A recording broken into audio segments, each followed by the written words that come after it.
Tensions have once again escalated between the United States and Iran. U.S. President Donald Trump's latest move amid the peace talks in Islamabad risks the fragile ceasefire, keeping the Middle East on tenterhooks.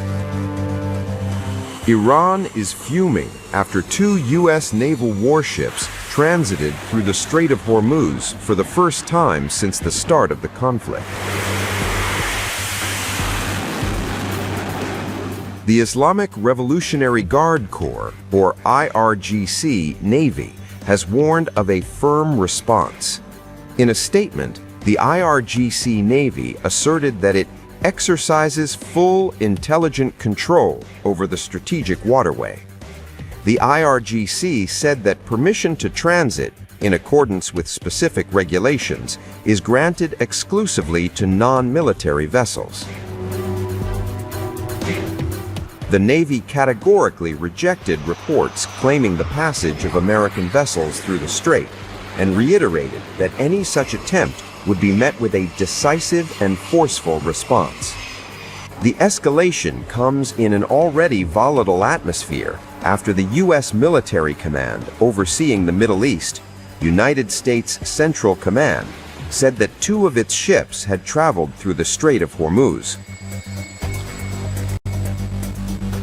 On April 11th, the command said that the 2 destroyers, the USS Frank E. Peterson Jr. and the USS Michael Murphy, had transited the Strait of Hormuz and operated in the Arabian Gulf as part of a broader mission to ensure the strait is fully clear of sea mines previously laid by Iran's Irgc. In a statement, U.S. Admiral Brad Cooper hailed the ship's presence in the strait as a turning point in the U.S. and Israeli war against Iran, which began on February 28th. Today, we began the process of establishing a new passage, and we will share this safe pathway with the maritime industry soon to encourage the free flow of commerce. The Strait of Hormuz, responsible for nearly 20% of the world's oil and gas exports, remains one of the biggest flashpoints between the United States and Iran. Control over it would represent a major strategic shift. Iran had effectively closed the narrow strait after the U.S.-Israel attacks on February 28th, disrupting both commercial and military traffic and sending global fuel prices soaring. Iran issued a chilling warning as talks with the United States failed to reach an agreement in Islamabad on April 11th. The spokesperson for Iran's Ministry of Foreign Affairs, Esmail Bakai, issued a statement delivering a strong and uncompromising message to Washington. He cautioned the U.S. to refrain from excessive demands.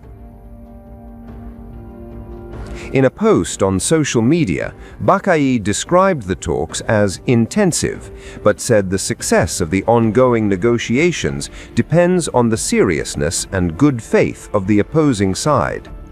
Bakai also called on Washington to refrain from excessive demands and unlawful requests, and to accept Iran's legitimate rights and interests.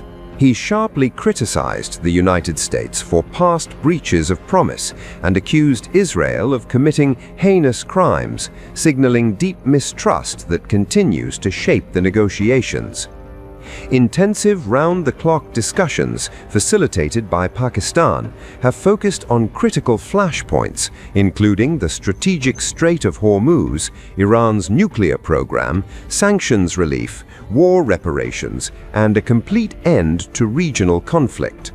Iran says its negotiators are fully committed to defending national interests, warning that the success of the talks depends on good faith from the opposing side and the rejection of what it calls excessive or unlawful demands.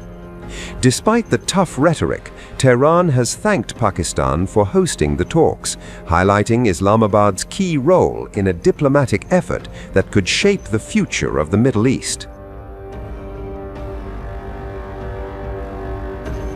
On the first day of talks on April 11th, Iran laid out 4 non-negotiable demands. At the top of the list is control over the Strait of Hormuz, a narrow but critical route through which about 1/5 of the world's oil and LNG shipments pass. Second, Iran is demanding full war reparations from what it calls the aggressor. Third, Iran is seeking unconditional release of its blocked assets. And fourth, it is demanding a full ceasefire in Lebanon. The high-stakes negotiations, which lasted 21 hours, involved 3 rounds of discussions.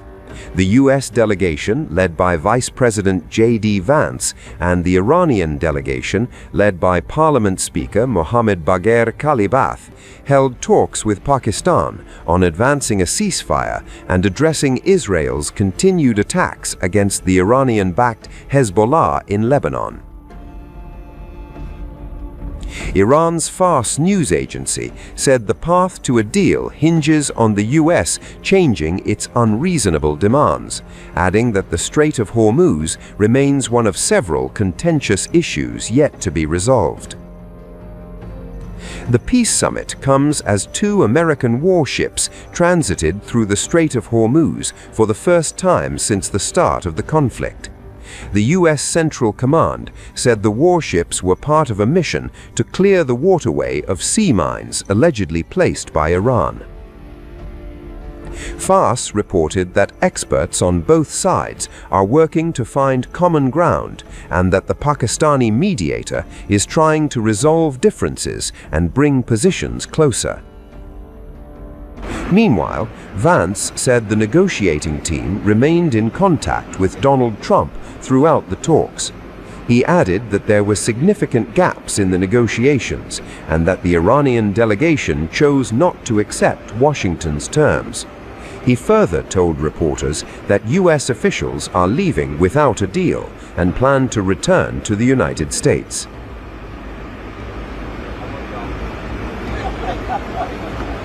Everyone